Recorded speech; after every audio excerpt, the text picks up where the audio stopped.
मंच पर उपस्थित सभी मान्यवर और उपस्थित सभी पत्रकार भाई और बहनों, ये 12 साल का मोदी जी के नेतृत्व में भारत सरकार का जो प्रवास है, ये अपने आप में बड़ा विकास का एक इतिहास है। 1947 के बाद 2014 तक जितना विकास नहीं हुआ, वो 2014 के बाद 12 साल में हमारे देश का विकास हुआ है। जहाँ तक कुछ बातें जो है वो तो आप देख सकते हैं। विशेष रूप से इंफ्रास्ट्रक्चर में अभूतपूर्व विकास हुआ है। राष्ट्रीय महामार्गों के बारे में एक्सप्रेस हाईवे बन रहे हैं, कितने प्रकार से उसका अनुभव आप लोग करते, जिसके लिए बताने की आवश्यकता नहीं है।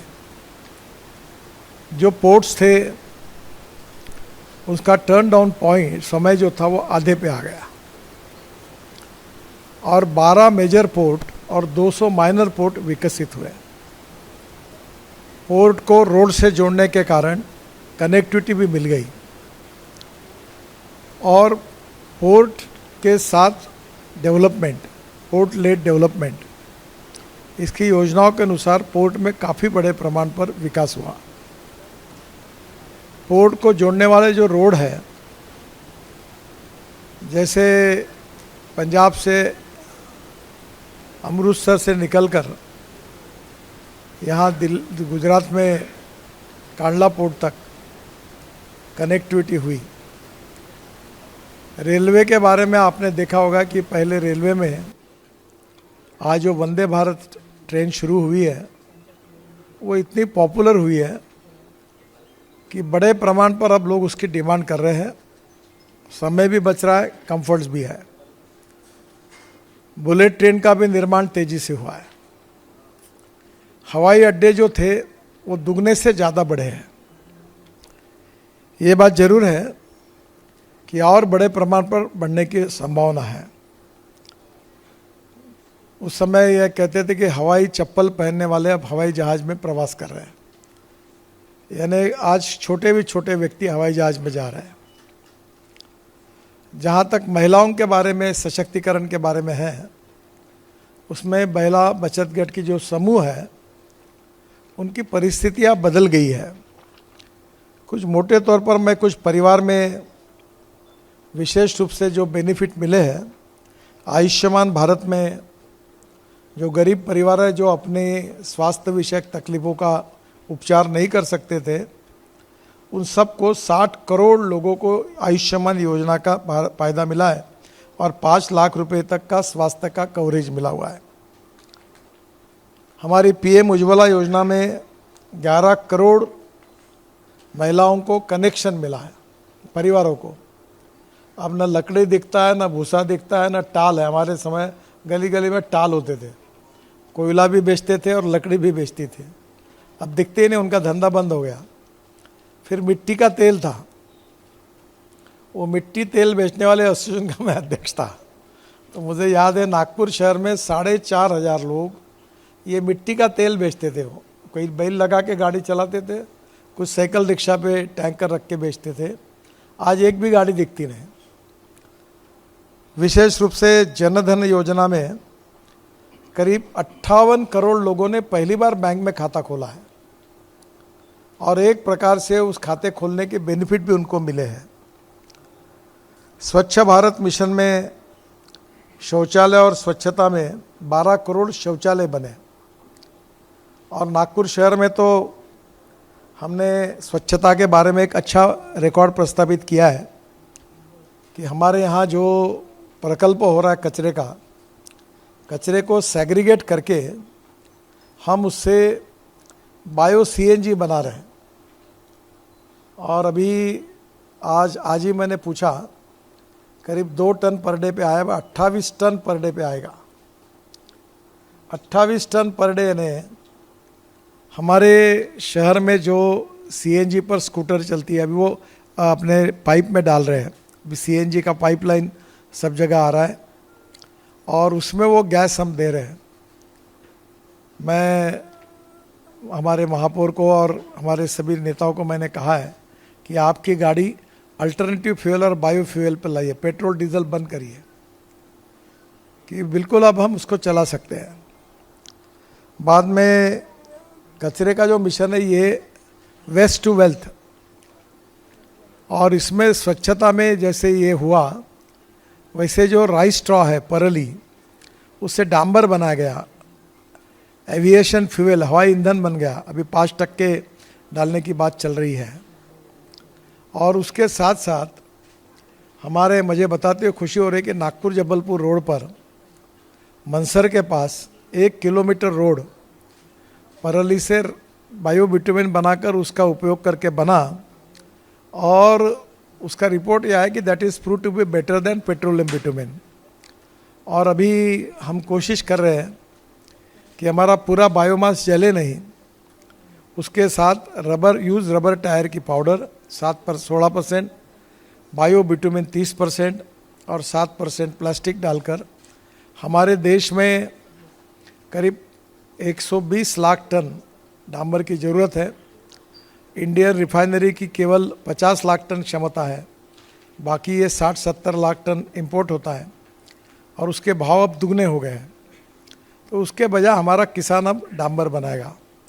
तो सेंट्रल रिसर्च ऑर्गेनाइजेशन ने जो रिसर्च किया था मेरे आग्रह पर, और IIT रुड़की ने भी किया था, उनने मोलाइसिस से बिटुमेन बनाया।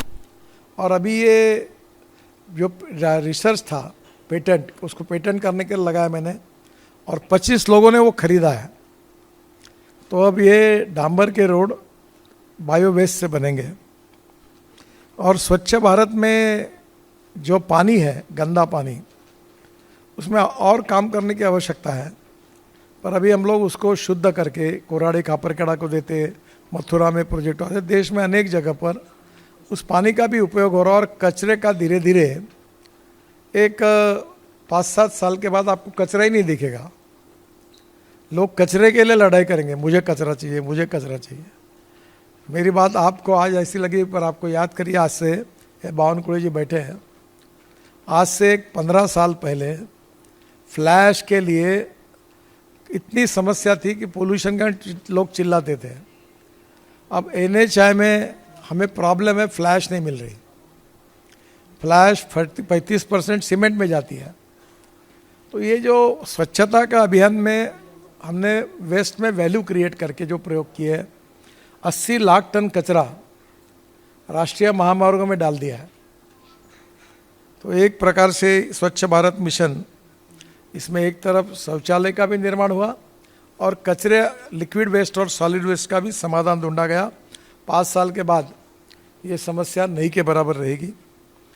PM किसान सम्मान निधि 6,000 रुपये हम साल में देते हैं 11 करोड़ किसानों को, ताकि किसानों को भी इसका बहुत अच्छा फ़ायदा हुआ है।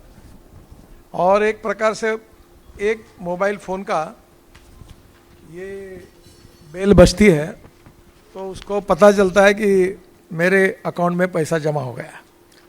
पहले राजीव गांधी कहते थे कि हमारे से 1 रुपया निकलता है और 15 पैसे गरीब के पास पहुंचता है, तो ये पैसा पूरा डायरेक्ट पहुंचता है।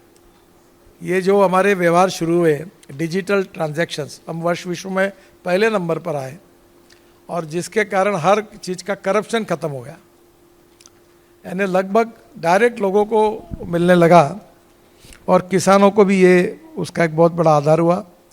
ये मुद्रा योजना में जो रोड पर ये टपरी वाले बैठे हैं, आपको आश्चर्य लगेगा, इन छोटे व्यवसायियों को 57 करोड़ लाभार्थी है जिनको हमने लोन दिया। ये पानी पूरी वाले, पाव भाजी वाले, चाइनीज स्टॉल वाले जो है, आजकल गाड़ा हो गई।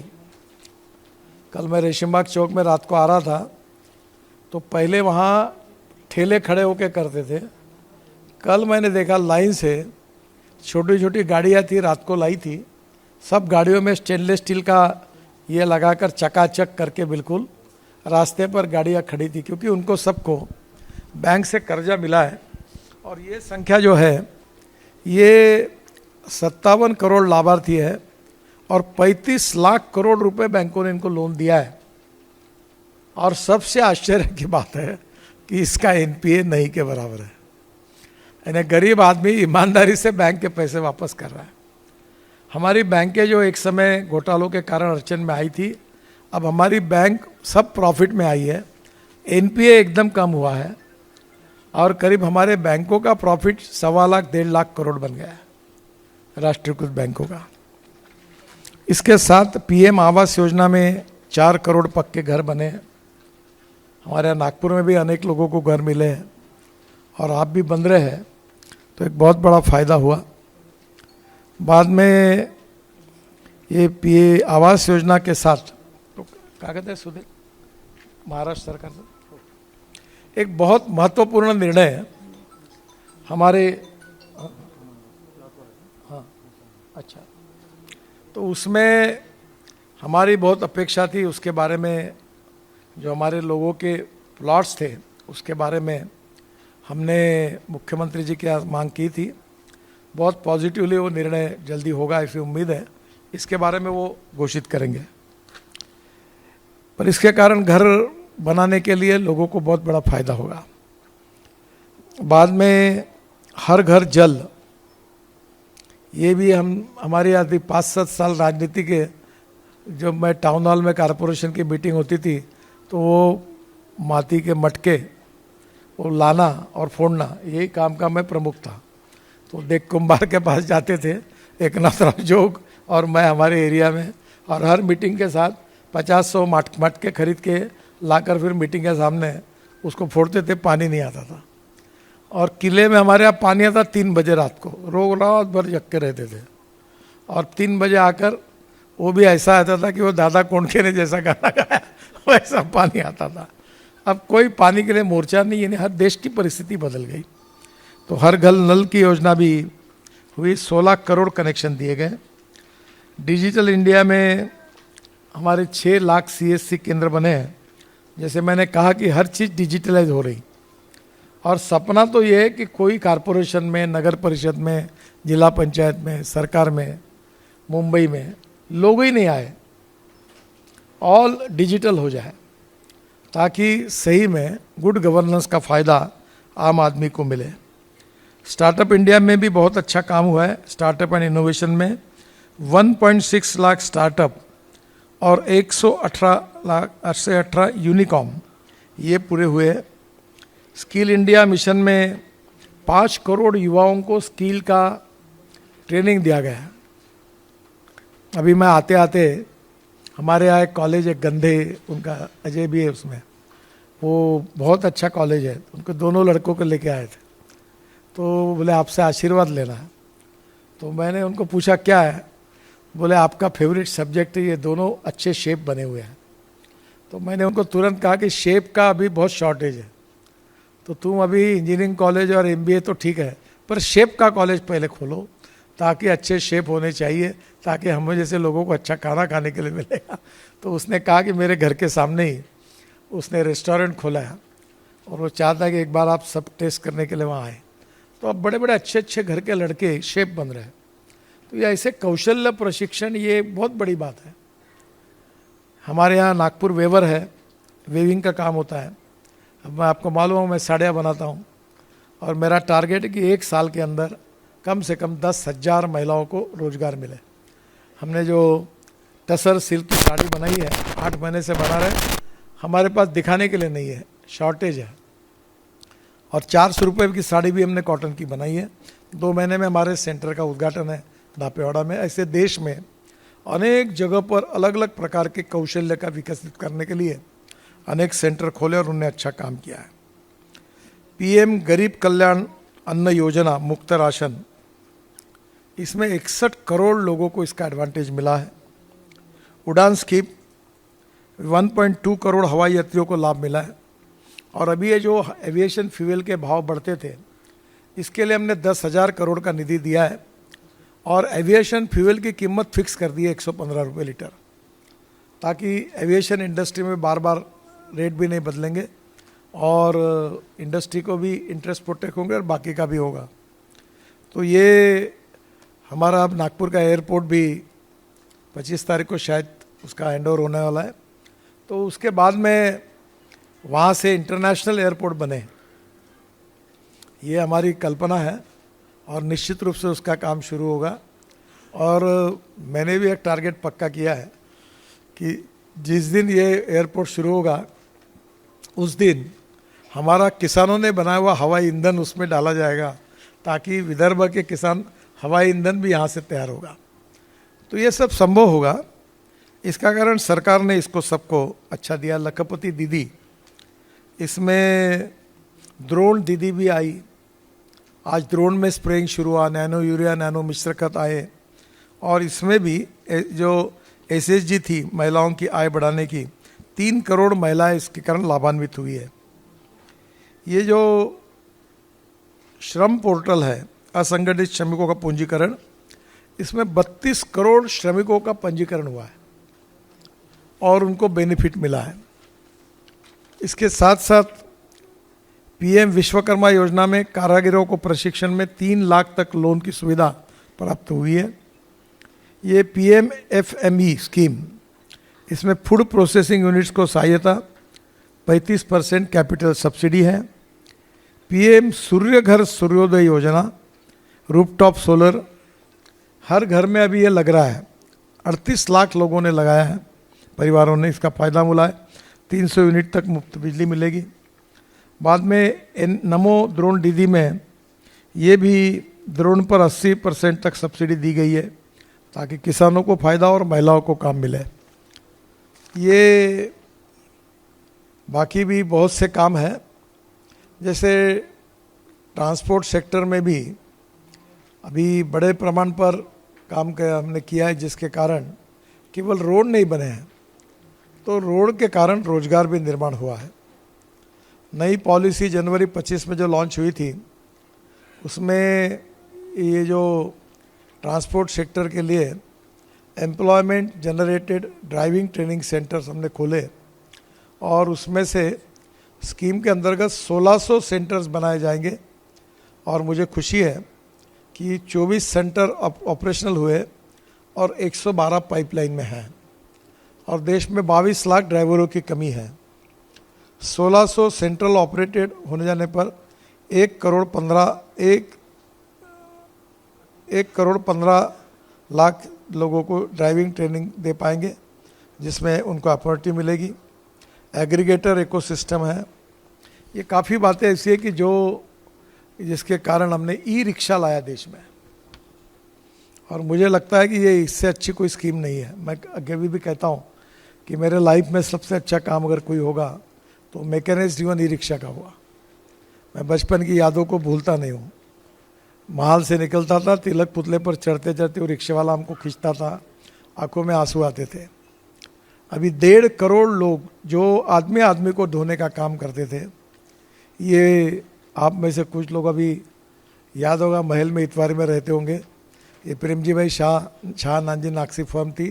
वो गली में जाओ आप शहीद चौक से, तो पीठ पर बोरा रखे हुए लोग दिखते थे, धूप में, कड़े धूप में। अब एक भी नहीं दिखता, अब कोई बोरा पीठ पर नहीं रखता। ये कार्ट आ गया, ये रिक्शा आ गई, और 1.5 करोड़ से ज़्यादा गरीब लोगों को मानवीय शोषण से मुक्ति मिली। वैसे और बहुत सी बातें हैं जो एक प्रकार से हुई है। एक तरफ से ये देश का बदलता हुआ स्वरूप है, और ये बदलते हुए स्वरूप में अब इतना कुछ स्थितियाँ बदल रही। मैं तो हमारे यहाँ कम से कम 3 लाख करोड़ की तो टनल ही बना रहा हूँ। आपने देखा होगा कि दुनिया की सबसे बड़ी जोजिला टनल, शायद उसको फिल्म देखी होंगी आपने, वो उसका ब्रेक थ्रू हुआ। वो टनल में जब जाते हैं हम लोग, उतरने के लिए गए, तो उधर जाए तो पाकिस्तान है, इधर ही है। तो मैं जब गया तो मुझे पायलट ने बताया कि सर अगर मैं 1 मिनट सीधा जाऊँ तो पाकिस्तान लग जाएगा। तो गोल करके ऐसा उतर के आया। 6 महीने रोड बंद रहते थे लद्दाख और लेह के बीच, लद्दाख और श्रीनगर के बीच बंद, कुछ नहीं, कुछ जा नहीं सकते थे, रोड ही बंद थे। अब ये 14 किलोमीटर की टनल बनी है। कश्मीर में तो हम खूब टनल बना रहे हैं। तो ये एक प्रकार से उत्तराखंड, हिमाचल, कश्मीर, अरुणाचल, सब जगह देश में हमने अनेक टनल बनाए, और जिसके कारण बहुत प्रवास सुसह्य हुआ है। ये बाकी महाराष्ट्र गवर्नमेंट के काम जो है वो भी हमारे शहर में हुए और हमारे राज्य में भी अनेक काम हुए हैं, और उसका रिपोर्टिंग उनकी जब होगा तो राज्य सरकार की ओर से होगा। पर डबल इंजन सरकार के कारण अलग अलग क्षेत्र में जो कुछ काम हुए हैं उसमें नागपुर शहर में भी हमारे यहाँ खूब काम हुए हैं, हिसाब नहीं लगा इतने काम हुए हैं। जनता जिस अपेक्षा से हमको चुनकर देती है और हम उससे कई गुना अपेक्षा से ज़्यादा काम हमने किया है। इसमें ऑक्सीजन पार्क, बर्ड पार्क है, वहाँ भी एडवेंचर पार्क कर रहे हैं। मुझे लगता है कि ये भी बहुत सुंदर काम हो जाएगा। मेट्रो का फेज़ 1 हुआ, फेज़ 2, अब फेज़ 3 की तरफ हम DPR बना रहे हैं। एम्स नागपुर का हुआ, IIM हुआ, national law university, IIT Butibori में ESI हॉस्पिटल, दीक्षा भूमि का विकास, ये दीक्षा भूमि चिचोली ड्रैगन बुद्धिस्ट सर्किट योजना, इसके साथ ये काम साई एयरपोर्ट अथॉरिटी का थोड़ा बहुत कंपाउंड वॉल का हुआ, अटका हुआ है और पालक मंत्री भी ध्यान दे रहे, जल्दी वो काम हम लोग शुरू करेंगे।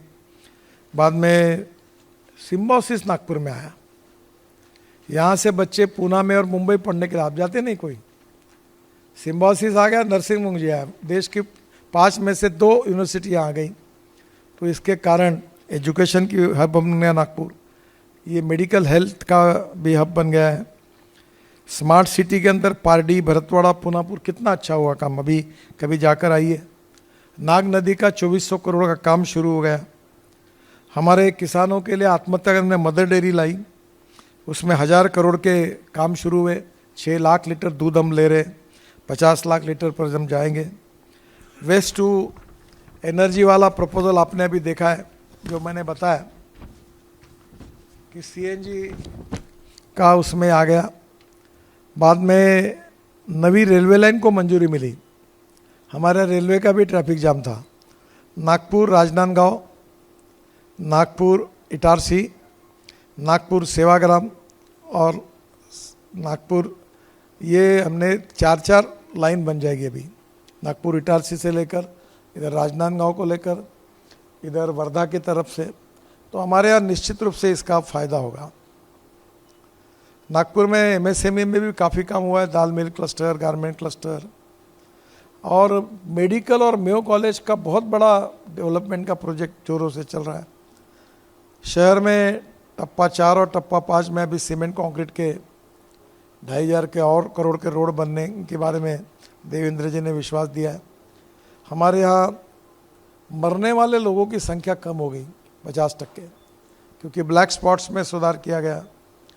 वे अमृत टाकिया बनी, 107 टाकिया बनी। हमारे यहाँ शुगर लाइन और STP प्रकल्प की भी योजना पूरा और अमृत योजना में है।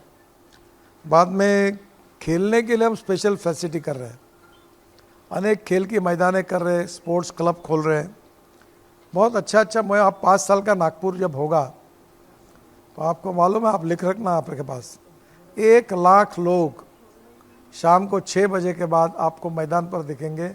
ऐसा नागपुर हम बनाएंगे और उसकी काम को हमने शुरुआत की है। 25 स्विमिंग टैंक होंगे, और ऐसे नहीं सस्ते में, गरीबी के बच्चे सब जा सकेंगे, लेबर के, रिक्शा वाले के, इतने सस्ते रेट में उसको योजना में फ़ायदा मिलेगा। ये इम्प्रेस मिल का गीता मंदिर के सामने 8 लाख स्क्वायर फीट का टेक्सटाइल मार्केट बन रहा है, गारमेंट का, लेडीज़ गारमेंट का, जेंट्स गारमेंट का। केई बाग रोड, गांधी बाग और बर्डी सब एक जगह आ जाएंगे।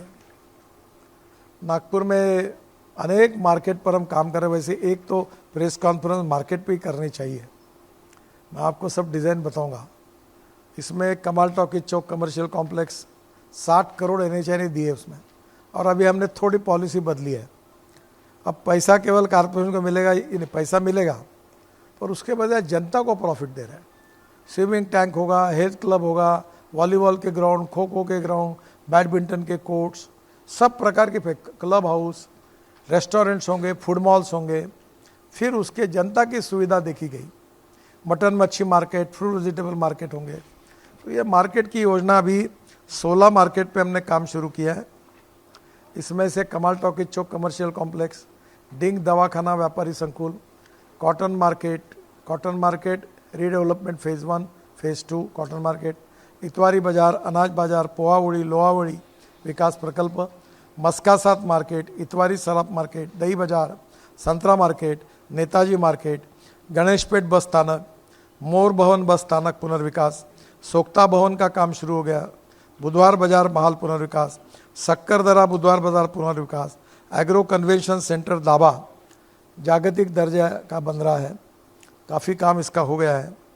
गणेशपेट महानगर पालिका साकरे गुरुजी हाई स्कूल और पारडी में हमने 40 करोड़ NHI ने दिए वहाँ, और एक बहुत बड़ा club, swimming club, health club, सब खेलने के सब व्यवस्था है, और बड़ा 7 मंजिली का एक बड़ा मार्केट पारडी चौक पे हो रहा है जो पूर्व नागपुर में होगा।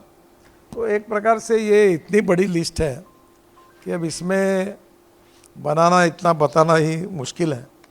पर ये जो बदली हुई तस्वीर है, इसका श्रेय मोदी जी को या हम सब को नहीं है, इसका श्रेय जनता को है कि जनता ने जात पंथ धर्म भाषा का विचार न करते हुए हमको चुनकर दिया और हमारे ऊपर विश्वास दिखाया। और इसलिए ये 12 साल का इतिहास देश के गांव, गरीब, मजदूर, किसान के विकास का है, और आगे और भी काम होगा। जनता का विश्वास हमारे पार्टी के ऊपर है, और अभी जितना काम हुआ ये तो ट्रेलर है, असली फिल्म और शुरू हो जाएगी। तो ये देश विश्व का प्रगतिशील, समृद्ध, संपन्न राष्ट्र बनेगा, और निश्चित रूप से मेरा विश्वास है कि $5 ट्रिलियन की इकोनॉमी जो प्रधानमंत्री कहते हैं वो बनेगी।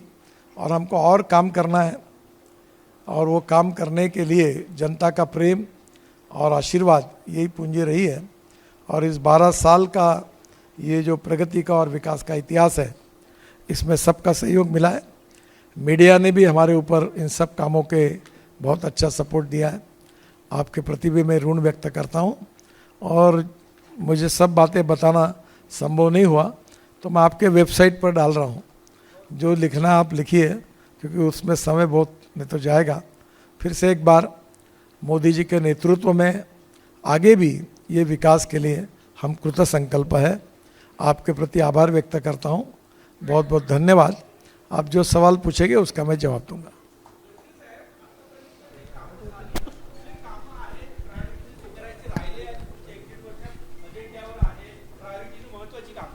खूप काम आहेत, पण जे झाले ते सांगता सांगता मी थकून गेलो। पुढच्या प्रेस कॉन्फरन्समध्ये काय राहिलं आणि काय करणार आहे ते सांगेन। सर, एक्सप्रेस हायवे तुम्ही इंडिया आणले भारतामध्ये, E82 E85 फ्यूलपर्यंत आपण पोहोचलोय। तुम्ही इतक्या वर्षापासून पोट तिडकीने सांगताय इथेनॉल, त्यामुळे रोड असेल, इथेनॉल असेल, इंधन असेल तुम्ही आणलं, आणि यापुढे हायड्रोजन। आता या सगळ्या याच्यामध्ये तुम्ही जे पायनियर तुम्ही आहात देशामध्ये, आणि तुमचा विभाग जरी नसला तुम्ही आणलाय, याच्या पुढे कुठपर्यंत आपण जाणार आहोत? पहिली एक गोष्ट महत्त्वाची तुम्हाला सांगतो।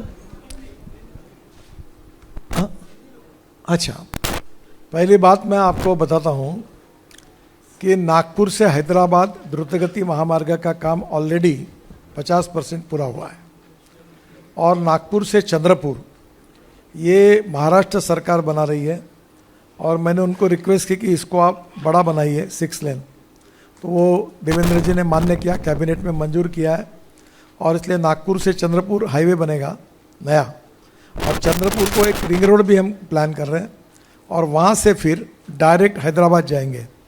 तो ये उसके आगे जो मंचिरियल के आगे पैकेजेस हैं आंध्र प्रदेश और तेलंगाना में, वो कामों में हमने ऑलरेडी वो पैकेज शुरू कर दिया है।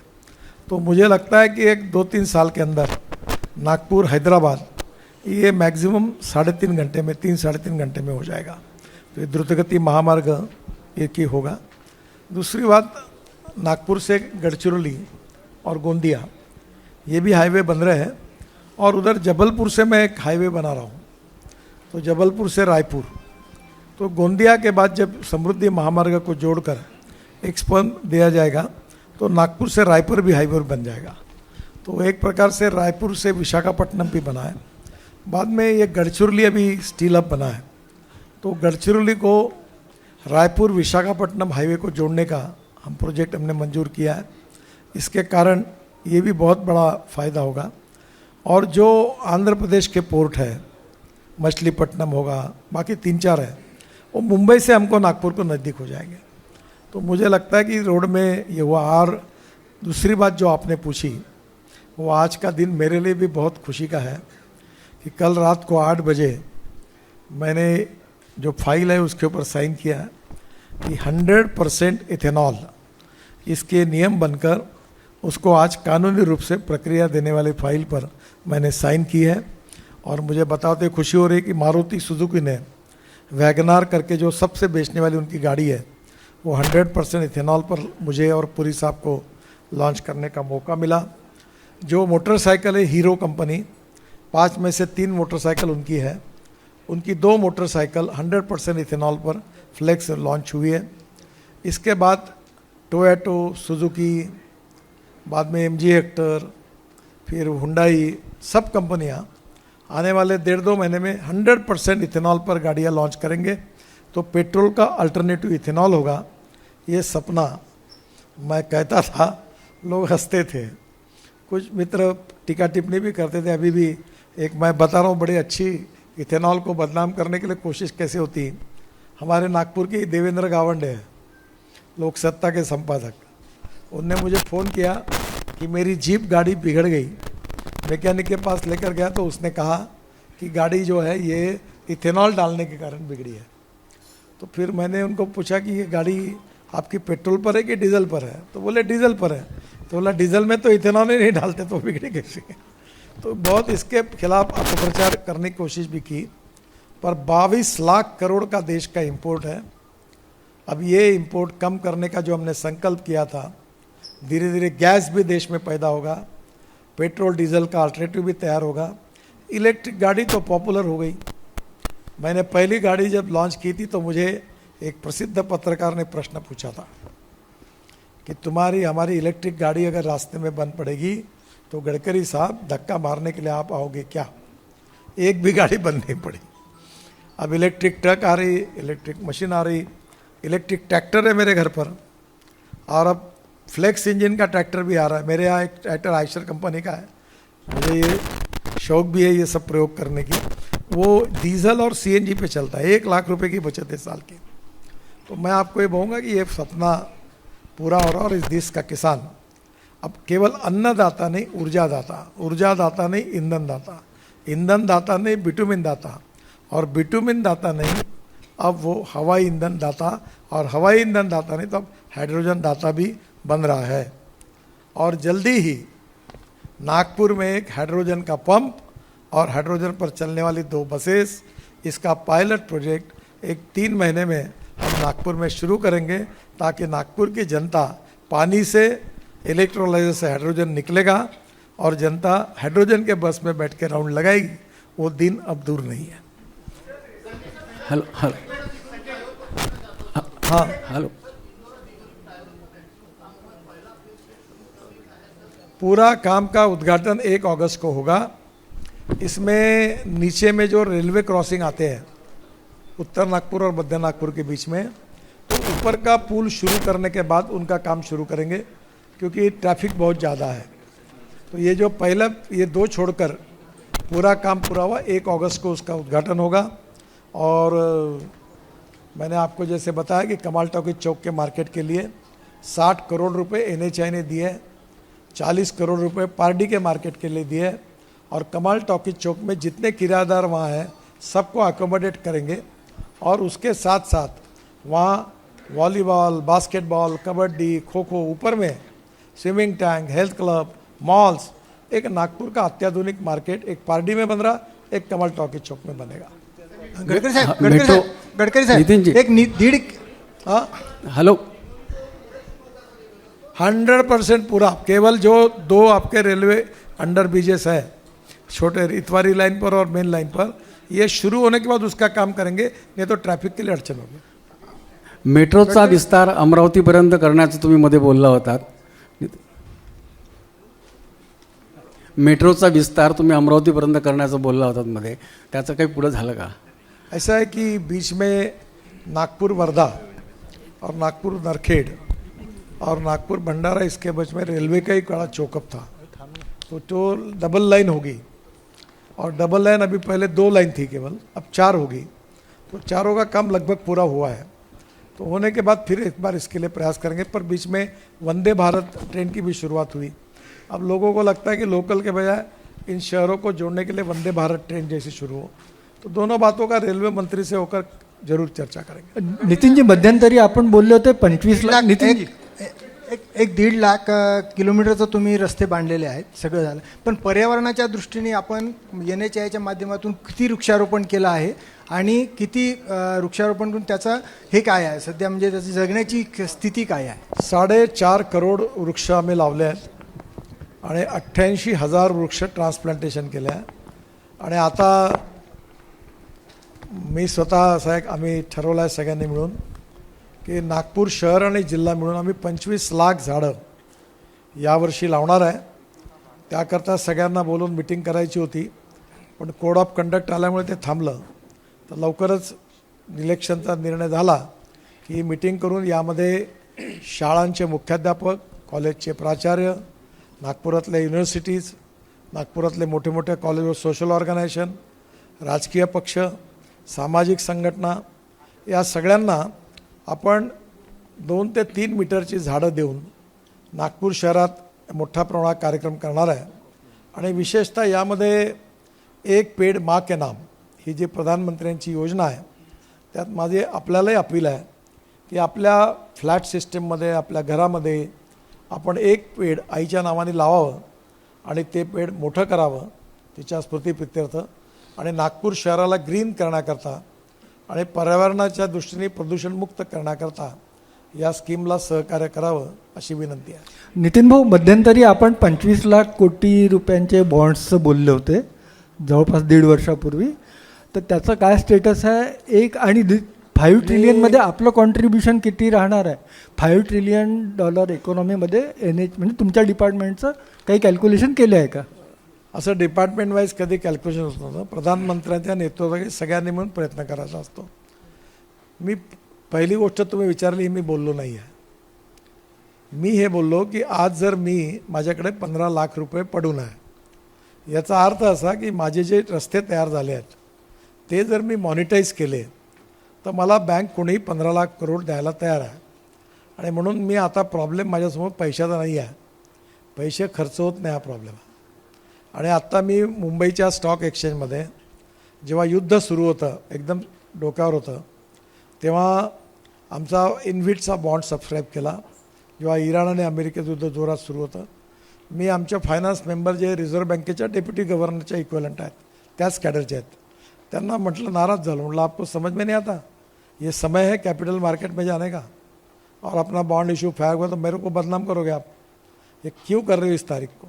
तो बोले पहले से तय हुआ था सर, पर मेरा विश्वास है आपका नाम है, ये होगा. तो म्हटलं मेरा नाम बदनाम करने के लिए आप करोगे. आणि मी त्यावेळी ते बॉन्ड सबस्क्राईब केले. तुम्हाला आश्चर्य वाटेल की 7 दिवस टाईम होता. 7 दिवसाचा बॉन्ड 7 घंट्यात ओव्हर सबस्क्राईब झाला आणि त्याला जनतेने प्रचंड प्रतिसाद दिला. आणि सेबीने आम्हाला सर्टिफिकेट दिलं की एवढा प्रतिसाद कोणालाच मिळाला. तेव्हा मार्केटची स्थिती खराब होती, अशा होलाटाईल स्थितीमध्ये मिळाले. तेव्हा मी म्हटलं होतं की आम्ही वेळ पडले जेवढे पैसे ॲसेट आम्ही मॉनिटाईज करू, ते बोललो होतो.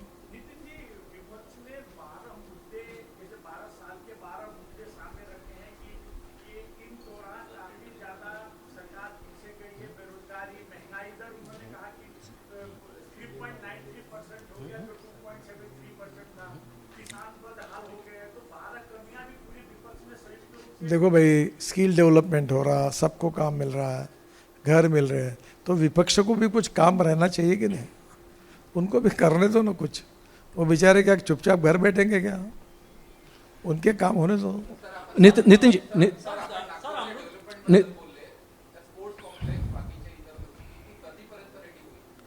5 वर्षाच्या आत सगळं. नितीन जी नमस्कार. नितीन जी, 0.2 जल संवर्धन के लिए उसमें 19 करोड़ रुपए जो है वो DET तरफ को सैंक्शन हुआ था सर. उसमें जब NHAI को पूछा गया कि कितने रुपए खर्च हुआ, अब ये प्रश्न जो है हमारे सरकार के 12 साल भारत सरकार है. आप लेंडी तालाब में कहाँ घुस रहे हो अभी? छोड़ दो.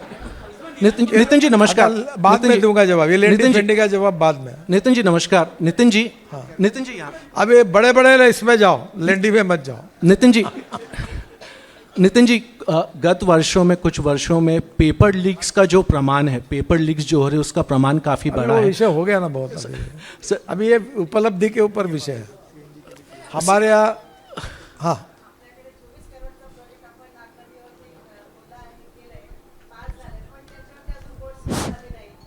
अहो ते बोट सुरू एवढं सोपी आहे, त्याला वेळ लागेल.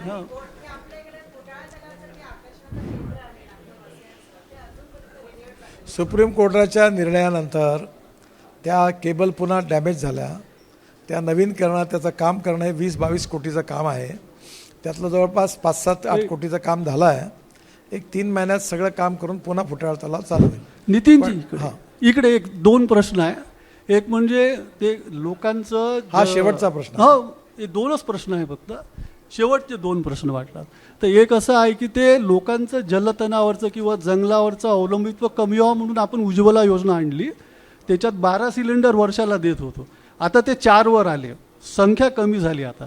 तर त्याचा काही प्रतिकूल परिणाम होईल का, हा एक. आणि दुसरा प्रश्न असा आहे की तुमचे सगळे विरोधक तुमची खूप तारीफ करतात, म्हणजे प्रचंड मुक्तकंठानं प्रशंसा करतात की एक नितीन गडकरी असे आहे की ज्यांचे दारं आम्हाला सताड उघडे असतात. म्हणजे प्रणिती शिंदे तर इथपर्यंत म्हणाली एका कार्यक्रमात की तुम्ही महाराष्ट्राचे मुख्यमंत्री असते तर महाराष्ट्र पुरोगामी राहिला असता, असे सगळे तुमची तारीफ करतात.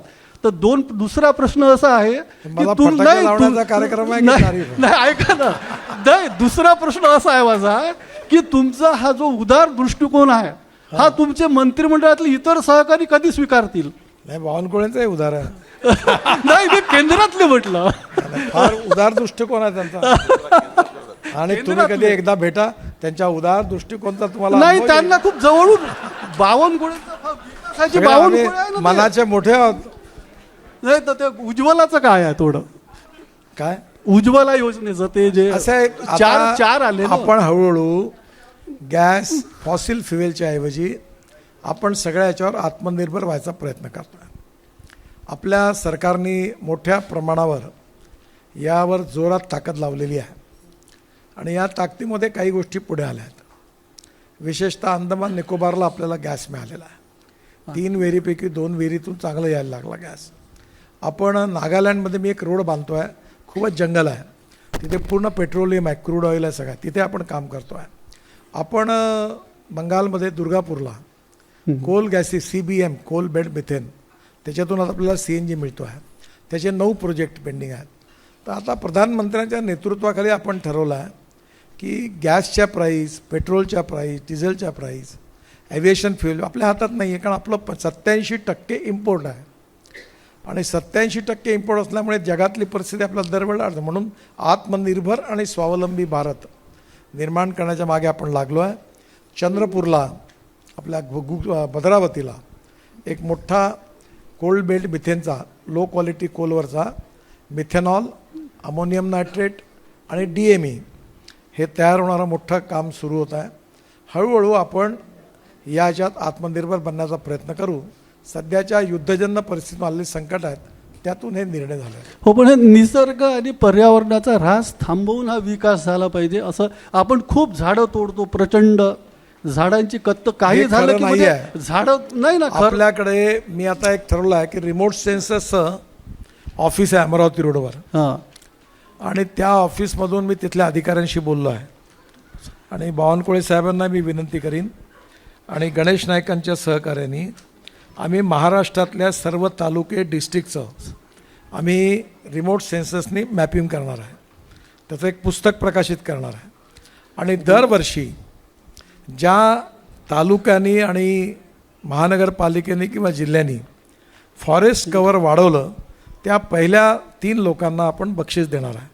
तर मी आपल्या नागपूर जिल्ह्याच्या पालकमंत्र्यांना माझी विनंती आहे की आपण आपल्याकडनं ही योजना राबवू, आपल्या जिल्ह्यातही फॉरेस्ट तयार करू आणि रिमोट सेन्सर्स हे नागपूरच असल्यामुळे याचं पुस्तक दरवर्षी प्रकाशित करू आणि त्यातून आपण नक्की हे वाढवू. पण तुम्हाला सांगायला मला म्हणजे आनंद होतो आहे की आता आपलं फॉरेस्ट कव्हरेज पहिलेपेक्षा वाढलं आहे.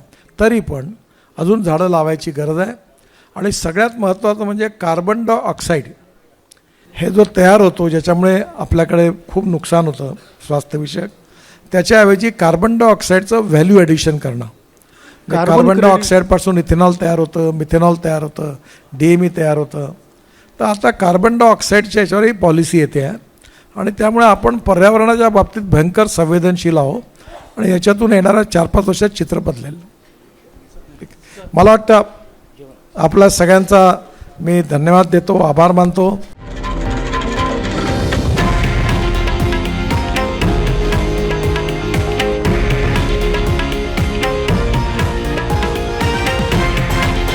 हे आहे देशातील नंबर 1 न्यूज नेटवर्क आणि आपण पाहत आहात TV9 मराठी, एकमेव.